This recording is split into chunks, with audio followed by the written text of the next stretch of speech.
Ricky, and you are... Amy, you're my dad. I can't be a father. I don't want to be one. Amy is your child. Why didn't she tell me? That you didn't want us both, me and mommy. Sleeping with different girls every day of the week, partying your life away. That's what you call perfect? What is booty call?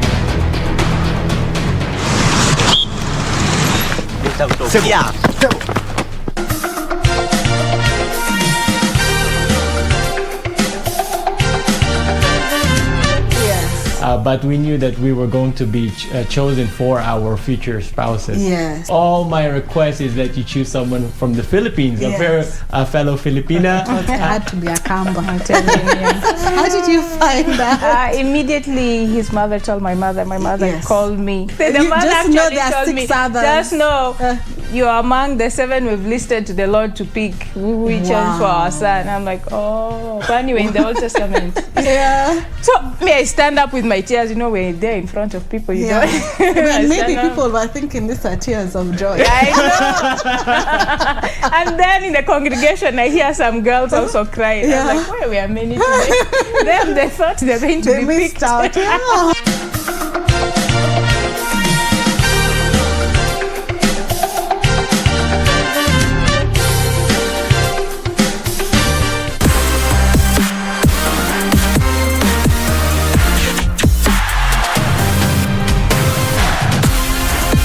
Once more, it is time to serve one world-class football connected by shared passion.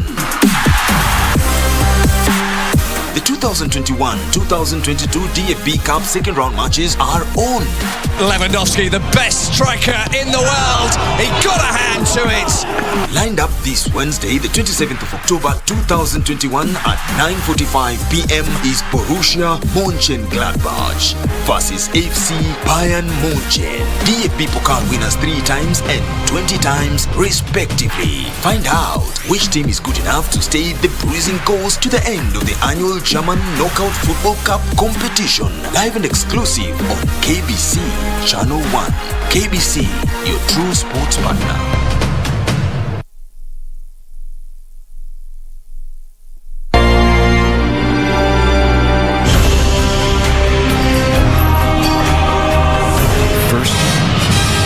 My people go. I know not his God, neither will I let his people go. You have not obeyed the Lord. This night, the Lord our God will deliver us from the bondage of Egypt. They shall die under my chariot wheels. So let it be written, so let it be done. Behold his mighty hand. Those who will not live by the law shall die by the law.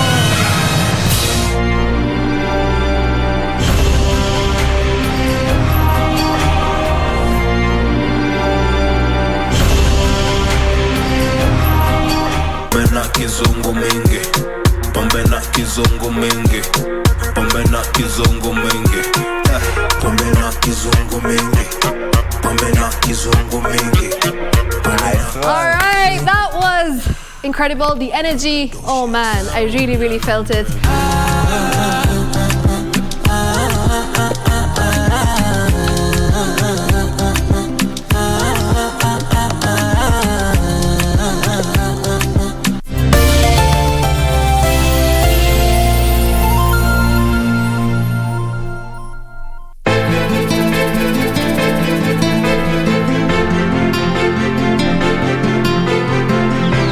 Hivi kwa muda mrefu sana.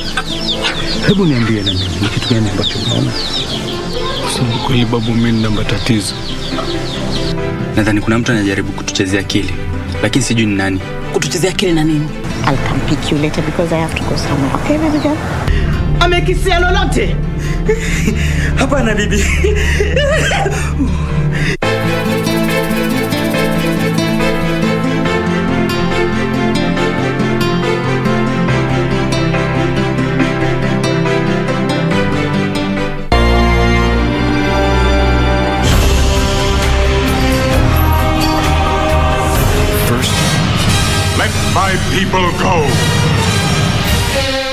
know not his God, neither will I let his people go.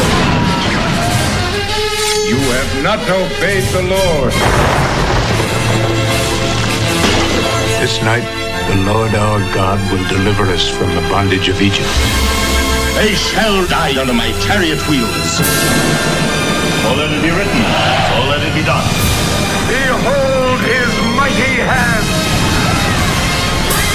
Those who will not live by the law shall die by the law.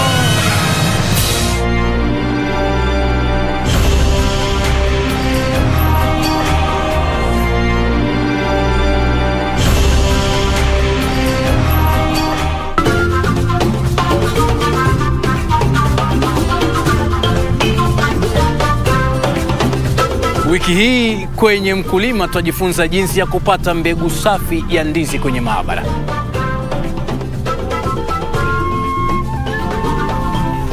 Tunafanya utafiti kwa sababu kuna shida kadha kwa kadha ambazo zinakumba wakulima wetu, na sisi tunataka kutumia njia ya teknolojia ndio kusuluhisha hiyo matatizo ambayo inapata wakulima wetu. Basi usikose kujiunga nasi Jumapili saa 9:30 hapa KBC Channel 1 kwa mseto kamili wa kilimo.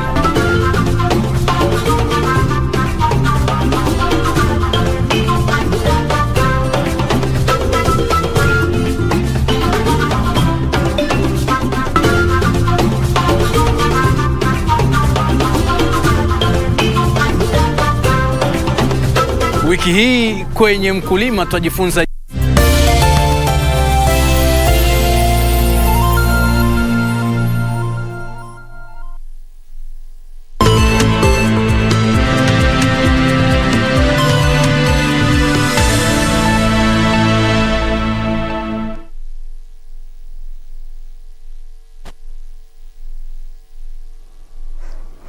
Good afternoon. This is Lunchtime News. Well, we do apologize for that. My name is Jacky. Wambiru. Sign language interpreter is Susan Thuku. We shall be taking a look at matters of politics, education, health, among others. Remember, you can interact with us on our social media handles at KBC Channel 1. Now, to kick us off, Chief Justice Martha Koome is calling on the political parties dispute tribunal to effectively resolve disputes crippling political parties to straighten the country's democracy. Speaking after presiding over the swearing-in ceremony of the new members of the tribunal, Koome encouraged the tribunal to carry out its duties in a judicious and fair manner by following the Constitution to the letter. The newly inaugurated Political Parties Disputes Tribunal, PPDT, has its work cut out with the much-awaited party primaries looming. Chief Justice Martha Koome says with the tribunal now fully constituted after 3 new members took oath of office, focus should shift to executing its mandate in a free and fair manner. We need to build confidence of the Kenyans that we have systems and structures in place to guarantee that anybody with a grievance can be heard, and their grievances can be heard and responded to with a fair and just judgment.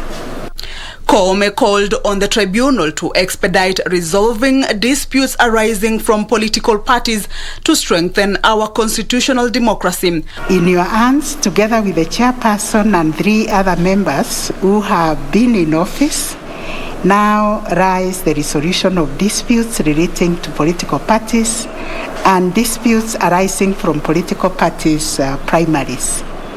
This means that you have a role in the protection of our democracy and realization of the Kenyans' right and expectation to have a free, fair, and credible elections. Political Parties Dispute Tribunal Chair Desmond Nungo said they are ready to undertake activities leading to the general election. Have made several sensitization forums. We have worked together with the EACC we have undertaken a corruption prevention index. We have identified the weak areas that we may have, and we can assure you, Your Lordship, the Chief Justice, that we are keen to build on the integrity of PPDT as an institution, knowing too well the crucial role that we are playing, with a view to seeing to it that the country undertakes credible elections.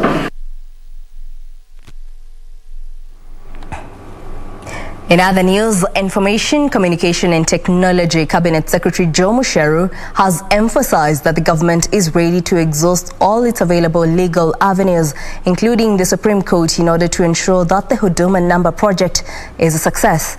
Now, CS Musheru, who was speaking during a workshop on the draft strategic plan for the Office of the Data Protection, said the data in the Huduma number is not new data and that the National Registration Bureau has an act that already controls how it is managed and protected.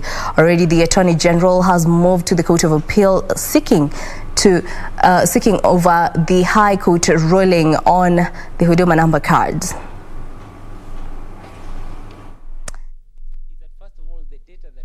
About. Already, if you look at the National Registration Bureau, it has an act, and in fact the director is here. He's operating on an act and which already controls how that data is managed, protected. We're not going for new data. It's the same data that we've always had as government. But because it's new times, then everybody wants to feel comfortable, and we are happy to continue with this process of ensuring that every Kenyan feels comfortable, and even if it means we'll go to the Supreme Court, we will do that. The Attorney General has already gone to court on this matter, seeking a stay and ensuring that this process continues. Huduma number is something that other countries have done and have done for many years. It's not new to the world. It's not something that people don't understand. So we will go all the way to the Supreme Court if necessary to ensure that Kenyans are going to have a card and a number that will make life easier. We are in the process of now rolling out what the Office of the Data Commissioner is expected to do. How will we do awareness creation, because there is a lot of concern that there isn't awareness creation out there. How will we make sure the institution has the necessary staff? How will we make sure the institution has the necessary registration requirement? Basically, that's what we are doing. And as a requirement of the Constitution, and Waziri has said, we continue to consult stakeholders.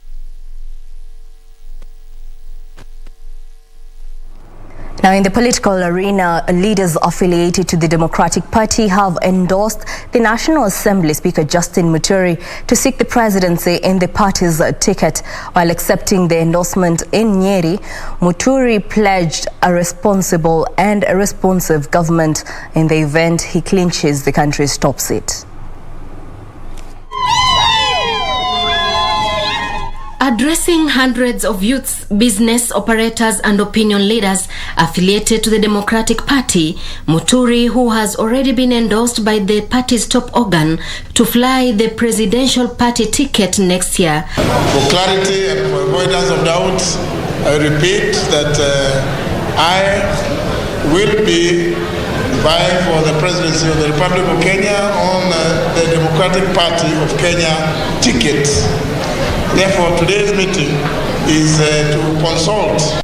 Said his government will be one that will be responsible and responsive to the challenges affecting the people in their day-to-day lives. This is just to amplify that particular constitutional principle of consulting and participating with everybody so as to come up with policies and solutions that go to address the concerns of the people. Muturi said leaders must be accountable to the masses by listening to their grievances and responding through finding solutions to their problems. Muturi lamented at the low turnout for voters registration, calling on young people to have their voices heard by enlisting as voters. Meanwhile, Mombasa ODM party chairman Mohamed Hamis has dismissed assertions by detractors that the party is losing popularity in the coastal region ahead of the next year's general polls. Kuanzia leo nimeamua kurudi ODM na ni nyumbani. Kwa sababu nilikuwa ODM, hizo zilikuwa ni siasa na siasa zina mbinu. Kwa hivyo wao walikuwa na mbinu na mimi nikawa na mbinu. Lakini kufikia leo nimerudi nyumbani. Hii ni dalili na ishara ya kuwa bado wagombeaji viti ambao wote wako serious wanatambua ya kuwa ODM ndio chama chenye nguvu ndani ya Mombasa.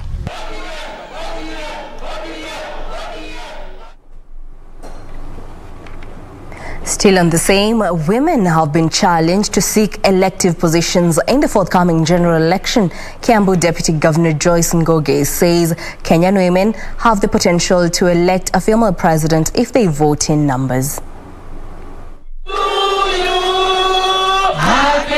Led by Kiambu Deputy Governor Joyce Ngugi and the First Lady Sarah Nyoro, the women called upon their fellow women in leadership to support one of their own, saying 55% of women in Kenya can elect a president since they are the majority. The next time that the seats are coming, 2022 is coming, every woman who is interested, we are encouraging to vie and do not look at or consider the challenges that come. Strengthen yourself, come out. The one thing we are teaching the women this time is that dada spirit. They have, however, said they will not shy away by giving all chances to go to men while they have the capacity and the potential to lead the country. Kiambu CEC for Education Mary Kamau has called for sobriety in the forthcoming elections, while her counterpart Mary Wahogo from Gatundu North said the forum has taught a lot when it comes to women going for political seats. In spite of the fact that a lot of us have the votes, it will depend on what the man of the house says, or probably what the man leader in that community says. So women, even if we have the votes, sometimes we end up not electing our own. The women further wished the president a happy 60th birthday as they sang for him. So it is an eye-opener, particularly when it comes even to the legal issues, and also calling out everybody, and particularly the women, to take their position and to know they need to be both reproductive and also productive.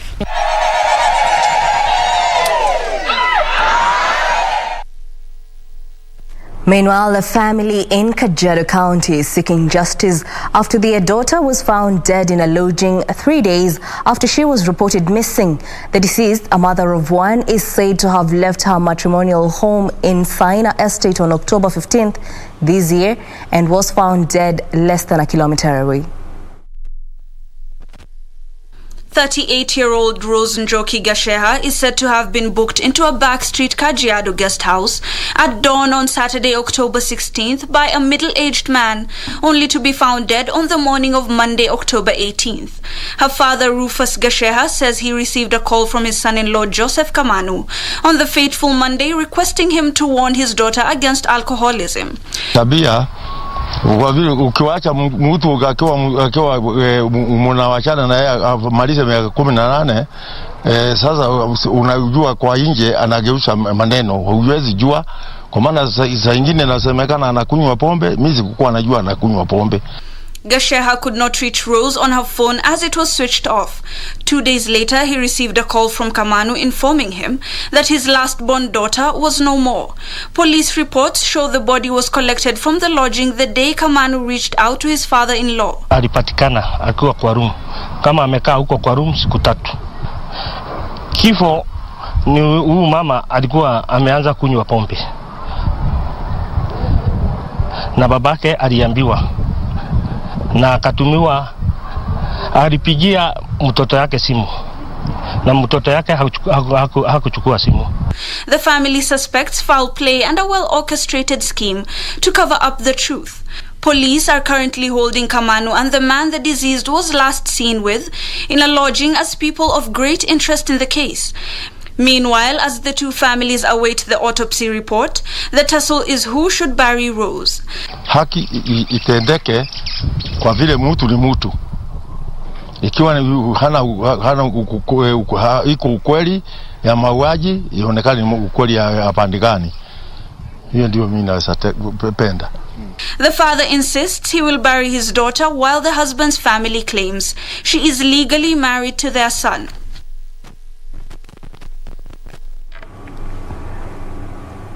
Now, in matters of health, as cancer continues being a major threat to the lives of many Kenyans, residents in Laikipia County have been encouraged to go for regular screening to get timely diagnosis for the disease. According to medics, early diagnosis enables early stage detection of cancer when it is treatable. According to Dr. George Mbugwa, the hospital administrator in charge of Sipil Nursing Home, early cancer screening can prevent further development of the disease by finding lessons which can be treated or removed before they become cancerous. Kujiangalia ndio key, kula vizuri, kufanya exercise itasaidia kuzuia kansa ya matiti. Wale wengine pia wanakaa muda mrefu bila kupata watoto zaidi ya miaka 30. Wale ambao hawanyonyeshi watoto, kunyonyesha watoto na kupata watoto vizuri, kupata watoto kabla ya miaka 30, mtoto wa kwanza, inasaidia kupunguza kansa ya matiti. He stressed the need to empower and hire enough patient navigators and community health workers and for more partners to come on board to help in treatment and management. Tuchukue jukumu letu la kuelimisha community na kuwapima ili tuweze kupata shida kwa mapema na kuwatibu kwa mapema.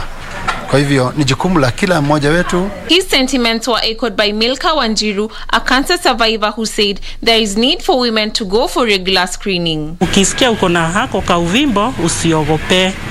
Ni heri ukaribie kwa daktari, mtaongea na daktari atakusaidia juu. Kama sige kibiria daktari, hata mimi sige kuwa na hiyo nguvu ya kuongea siku hii ya leo. Cancer is ranked as the third leading cause of death in Kenya, followed by infectious diseases, with cervical cancer as the top cause of death among women, followed by breast cancer. Now, in a separate matter, the Nakuru County government has released 75 million shillings towards bursary with an aim of attaining 100% transition policy. Nakuru Governor Samuel Tunai says the money is set to facilitate learners who cannot afford to pay for secondary education. Learners from 30 wards in the county will benefit from the bursary. Speaking at Naumpik Primary School when he laid the foundation for new Naumpik Secondary, Narok Governor Samuel Tunai said his administration is committed to the attainment of 100% transition policy.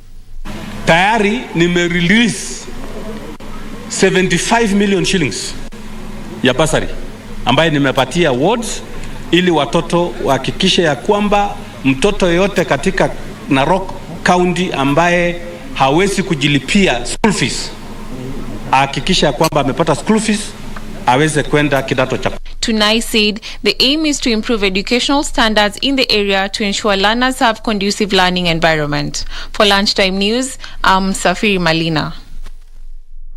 Away from matters education, the county government of Kilifi has commenced a mediation process between the owner of a 339-acre piece of land in Kadzuoni area, Magarini constituency. The county has set up a committee to spearhead talks in order to find a lasting solution to the land dispute.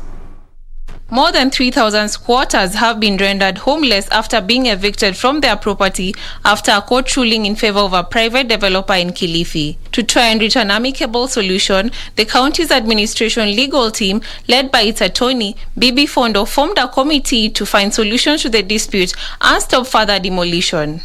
Kilifi Governor Amason Kingi said he will stand with locals to ensure they get justice. Ile ambao mimi naomba na naimani itafanyika ni kwamba kabla sijatoka katika kiti cha ugavana wa Kilifi na Land Title Deed bado tunaendelea na hayo makubaliano, na kutoka hiyo siku wenye shamba wamehakikishia hawatafanya chochote mpaka tufanye kubaliana. Kalama Kazungu, one of the squatters, said the manner they were being evicted isn't just and are calling on the government to intervene. For Lunchtime News, I'm Safiri Malina. Well, that report brings us to a short break here on Lunchtime News. Don't go too far. We have more news coming up.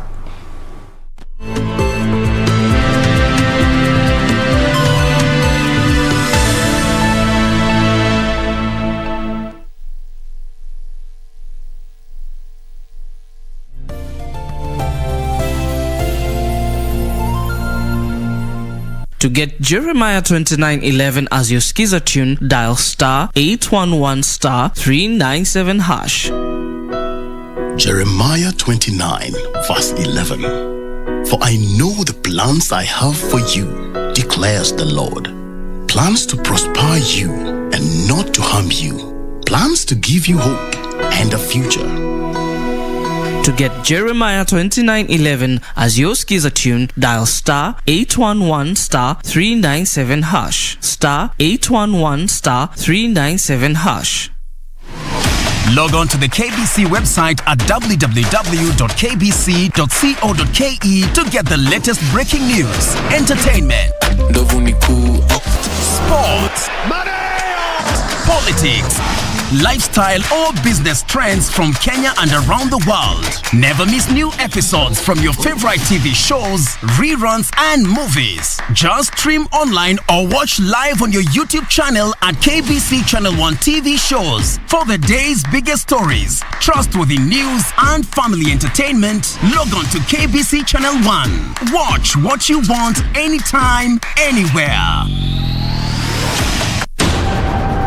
We take it on at the right time. Honorable Musalia Mudavadi. The Honorable Mutahi Kagwe. Chief Justice Martha Karambuko. This is KBC, is the voice of Kenya. Asking the right questions. I don't know how it made you feel as speaker who is presiding over a house where members can be compromised with 10,000 shillings. We keep our guests comfortable. A mission to ensure our audience gets a complete story. For a few hours or so, I thought this is it. My end has come. If really we want an end of this pandemic, we must fight. Our goal, to tell it as it is for the benefit of our viewer. And I'm sure we will have good discussions. All right. That will make probably your viewers understand KDF better. With 21 radio outlets. During a live interview on KBC TV, Chief of Defense Forces General Robert Kibosha. Jaji mkuu kwa mara ya kwanza katika mahojiano yake ya kipekee na runinga ya KBC Channel 1. And 2 TV stations covering over 90% of the entire country. The message always gets home. KBC, the home of on-air TV interviews.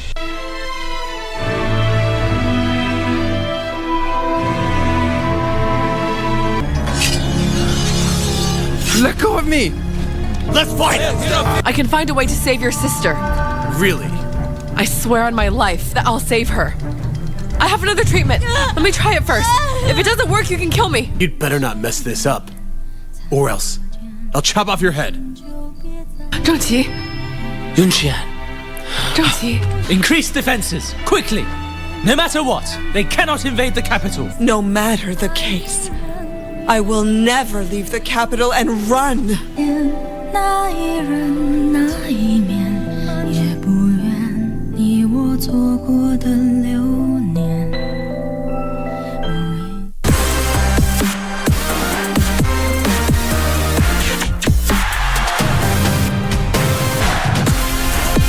Once more, it is time to serve our world-class football connected by shared passion. The 2021-2022 DFB Cup second round matches are on. Lewandowski, the best striker in the world. He got a hand to it.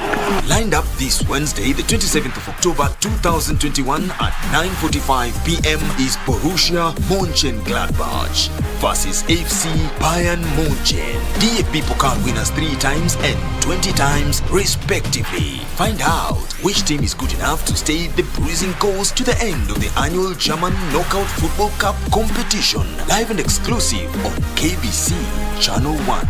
KBC, your true sports partner.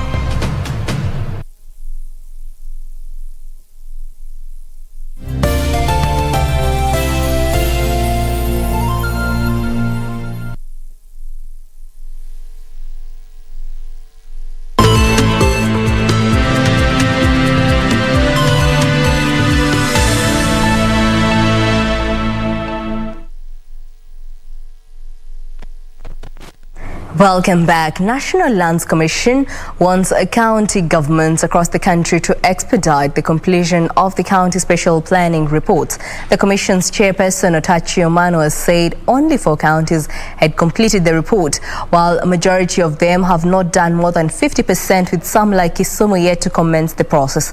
Omano spoke at the County Planners Association conference taking place in Kisumu. And the counties to sort of speed up on the preparation of their spatial plans, and for all stakeholders, from the professionals, the ministry through the counties, to provide much greater emphasis to matters planning.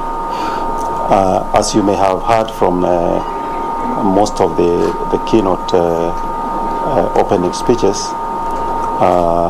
there is concern on a number of issues of planning, and particularly, and one of those that are highlighted, that is of great concern to everyone, because of rapid urbanization across the country. We've seen a lot of urban areas. The Big Four agenda has to succeed. It has to succeed because planning has been done efficiently, and that is one of the challenges that we are having. Identifying land, because all the Big Four agenda, they are based on land. So getting land that is affordable, so that this big agenda 4 can be affordable and can be effective. And most of these agendas are in the counties. And of course, if the counties don't plan, then we have that problem. So in our mandate of monitoring and oversighting, we reached out to all the counties, and we've been doing that every year, so that they can tell us where they are, the status of their spatial plan. Now, across borders, Sudan will reopen Khartoum Airport to all inbound and outbound flights on Wednesday. The head of Civil Aviation Authority, General Ibrahim Adlan, told news agencies that airports will resume operations starting Wednesday, 4 p.m. local time. Sudan suspended flights on Tuesday, a day after the military seized power and declared a state of emergency. Protests against the seizure of power by the military continued into the night, with crowds in Khartoum marching and blocking main roads. General Abdel Fattah al-Burhan sought to justify the coup by accusing political groups of inciting civilians against the security forces. Most cabinet ministers in the transitional government in Sudan were also reported to have been detained, although Prime Minister Abdallah Hamdok and his wife have been released. International condemnation of the coup has led the United States to declare it would suspend aid, while the European Union had threatened to do the same.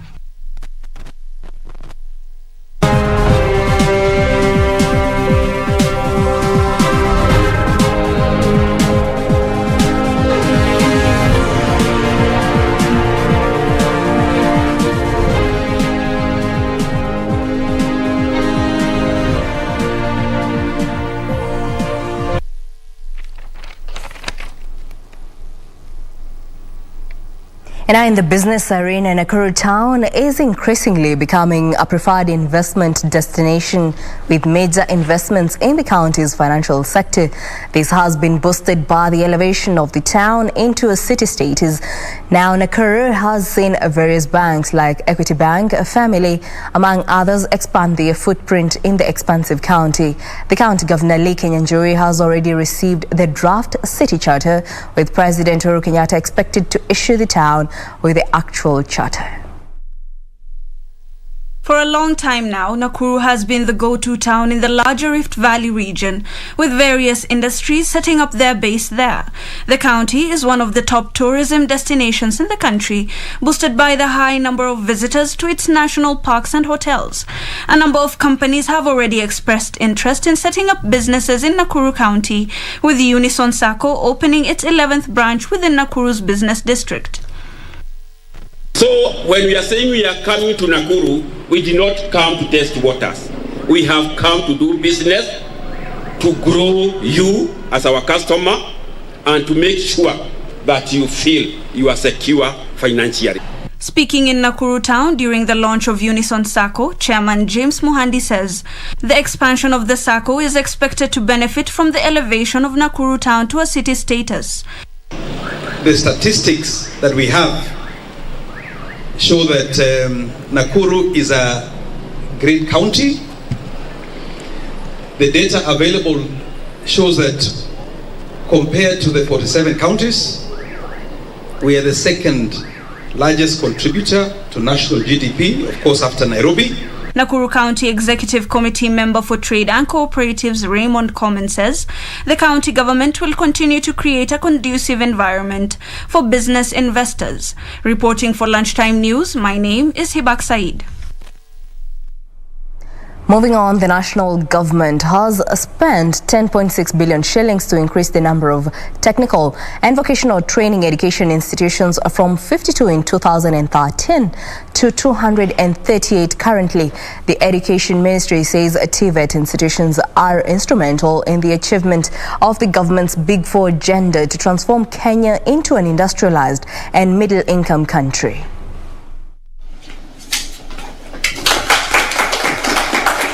During the commissioning of Mechanical Engineering Department at Sekuru TTI, Education Principal Secretary said the increase of technical and vocational education training is a deliberate strategy by the government to address youth unemployment through the provision of knowledge, skills, research and innovation. This gigantic shift to be able to transform our TVET to uniquely transformative technical skills that are demand-driven is one of a foolproof means to guarantee immediate and sustainable employability of our TVET graduates. But we have also gone a notch higher. We are just about to launch the TVET gateway, where we shall map all our graduate trainees with all the skills that they have, including the institutions and the kind of training that they are giving. She further stated with extensive training offered at these institutions, the youth can start their own businesses and support themselves financially. Local leaders lauded the national government for the support as the institutions would aid in the growth of the town economically. They urged locals to ensure the youth enroll to the learning center to acquire technical skills. There was really low uptake of admissions here, but today it has been reported at least over 500 students as a very good enrollment. And I have tried to market the institution myself and try to encourage people from within the constituency to join the institution. That we need to bring our students, our people, our young boys and girls to this institution. The master plan of this institute has 7 proposed departments, namely electrical and electronics, mechanical engineering, ICT, building and civil engineering, agriculture and hospitality management. Reporting for Lunchtime News, my name is Hibak Said.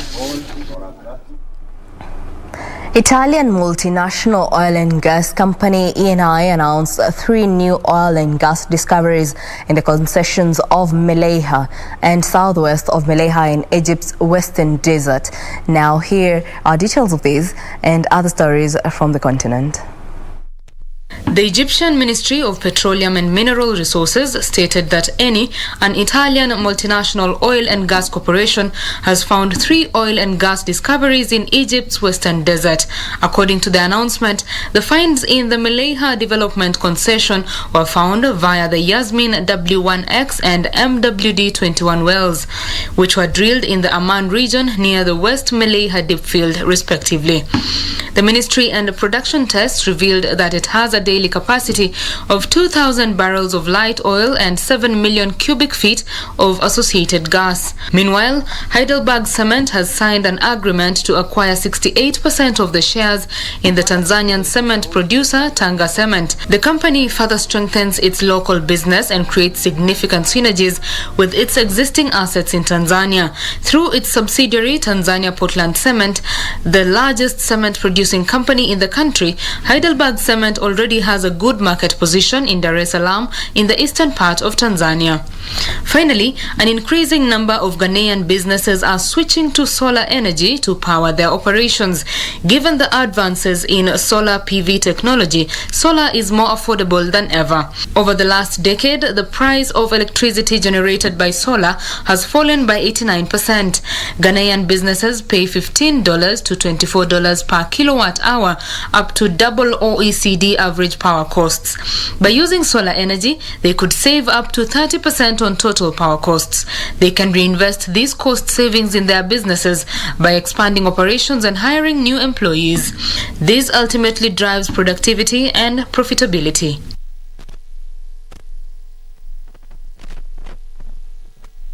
Twitter has lost more than $500 million in the 3 months to September after it paid $588 million to settle a long-running lawsuit.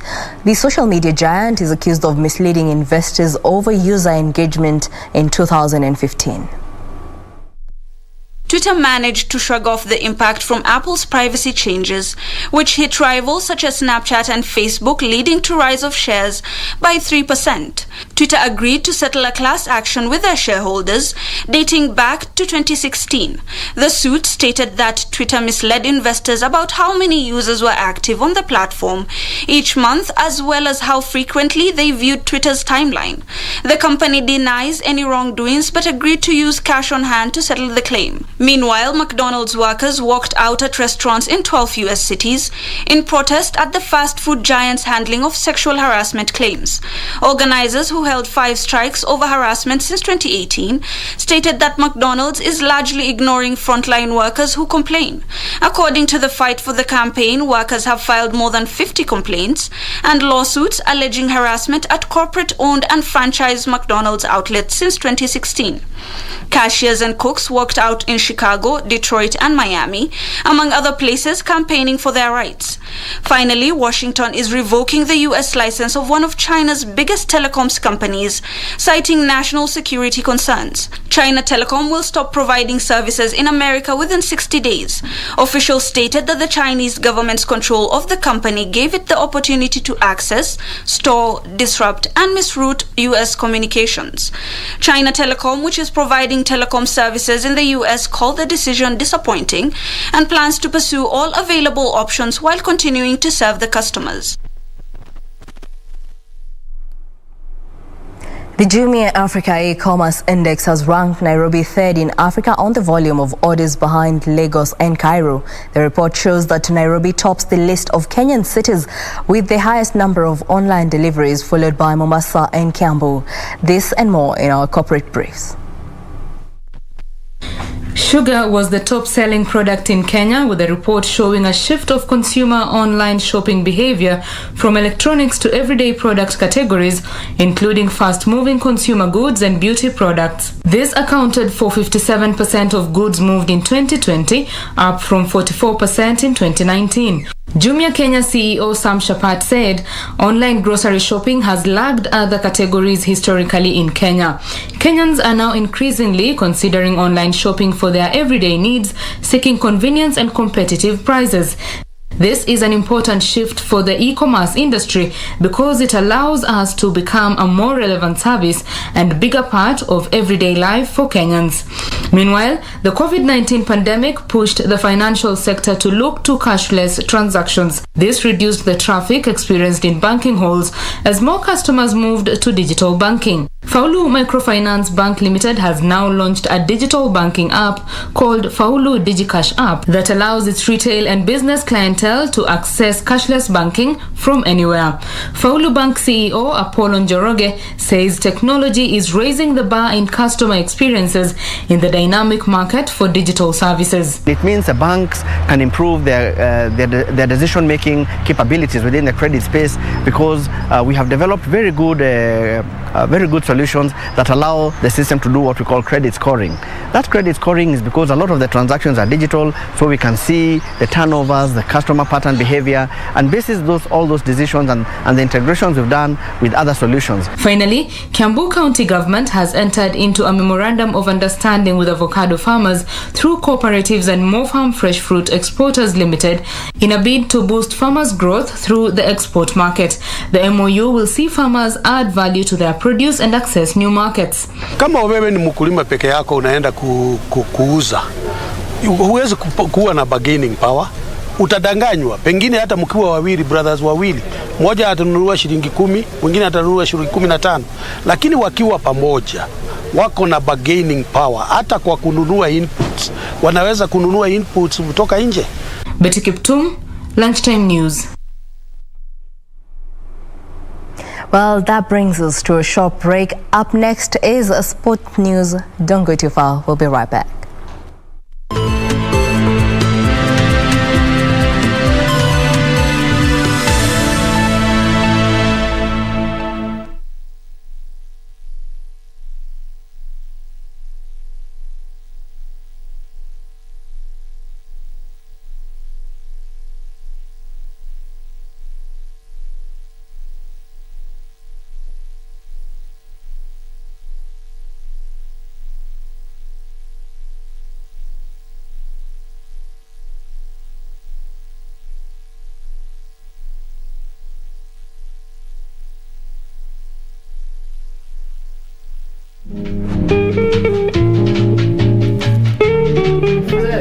Unalazimisha mtoto kuolewa, unakula mahali mara tena anakula si ungekata ile hapo. Ulikuwa unachukua pesa yangu huko unanisonya hivyo dad. Dad. Tati yako. Mimi ni papa yako. Kawaida huko na chielele sana. Hiyo nyumba sio kama tutakana leo. Si kwanza hata hizo nguo unavaa ni watu wanakununulia watigana manto yako. Watu gani? Na tena kitu kingine nilikuwa nimesahau. Anatabia hata siku hiyo kutoa nguo na kukuna kitovu kulaani mtoto yake. Lazima nimuoe kwa nguvu. My son. Calm down. Go slowly. Just look at him. Come slowly.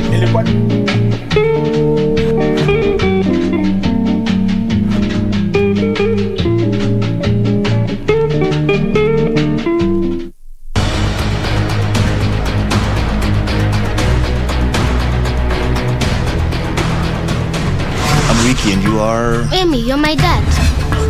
I can't be a father. I don't want to be one. Amy is your child. Why didn't she tell me? That you didn't want us both, me and mommy. Sleeping with different girls every day of the week, partying your life away? That's what you call perfect? What is booty call?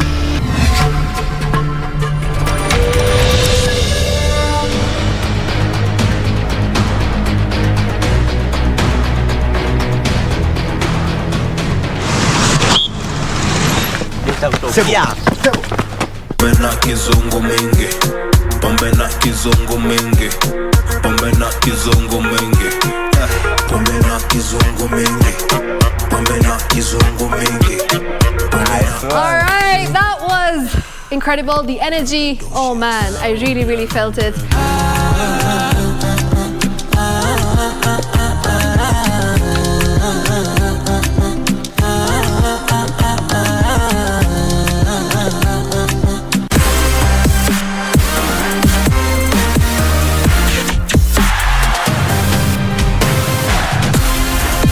Once more, it is time to savor world-class football connected by shared passion. The 2021-2022 DFB Cup second round matches are on. Lewandowski, the best striker in the world. He got a hand to it. Lined up this Wednesday, the 27th of October 2021 at 9:45 p.m. is Borussia Mönchengladbach versus FC Bayern München. DFB Pokal winners 3 times and 20 times respectively. Find out which team is good enough to stay the bruising course to the end of the annual German Knockout Football Cup competition. Live and exclusive on KBC Channel 1. KBC, your true sports partner.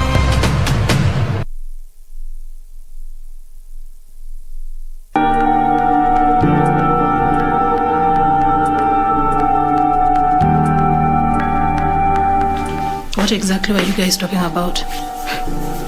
Nothing. Fiata ulimi wako. Huyo ni kama mamako. Nobody's like my mother. Would you consider marriage counselor? Pete, I really want things to work between us, and things can only work if you're both in it. Yaani wewe ulikuwa serious na huyo mtu? To some extent. Jane, uko ni kutupa mbao. Mimi si kipofu. What exactly do you mean? Najua huyu jamaa anakusaidia financially. But sis, you have wife. Why should you not control her? Pete, I'm not in the mood. Honestly.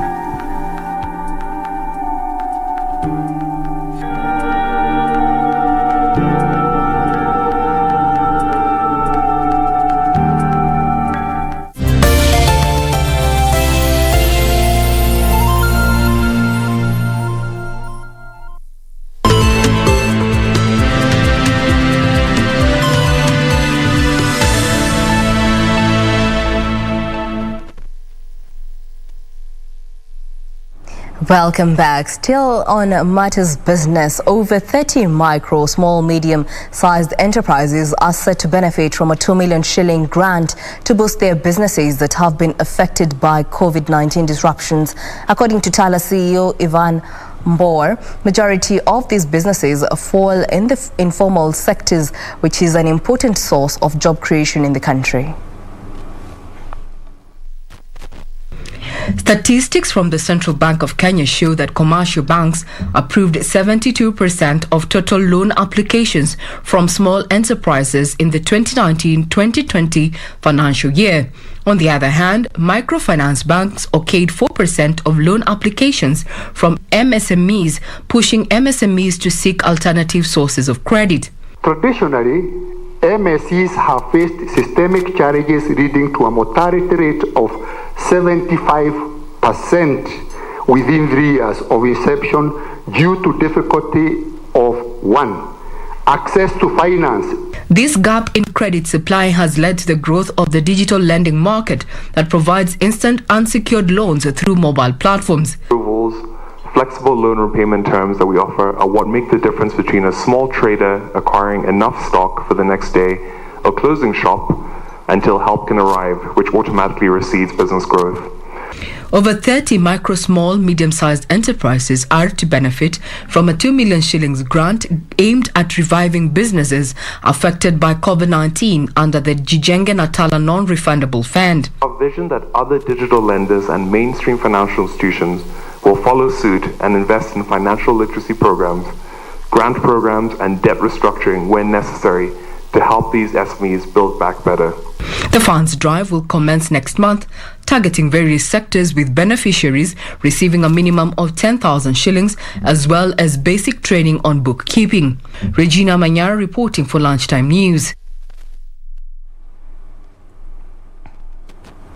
In other news, the Pentecostal Assemblies of God is appealing to members of the faith to get listed in the ongoing enhanced voter registration exercise.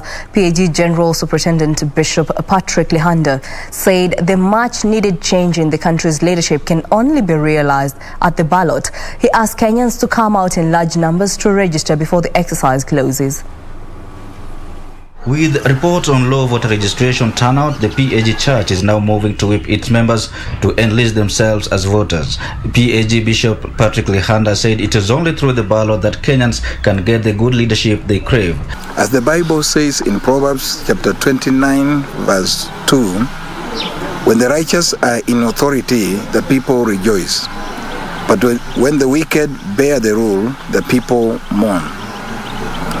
So let us make sure that we use our God-given ability of registering as voters and making that critical decision come next year, God willing. Lihanda, who spoke Wednesday at PAG's headquarters in Vihiga County, reiterated the church commitment to preaching the gospel of peace, urging the political class to exercise tolerance. We want to urge especially our leaders to be mindful of others when they campaign and ensure that they do that with a lot of civility and decorum, so as to safeguard the gains that we have achieved as a country in terms of peace and tranquility. Lihanda urged the youth to partake in meaningful political cause instead of being used by selfish individuals to settle political scores. Our youth should not be misused and taken advantage of by the politicians to cause chaos and bring mayhem to the country.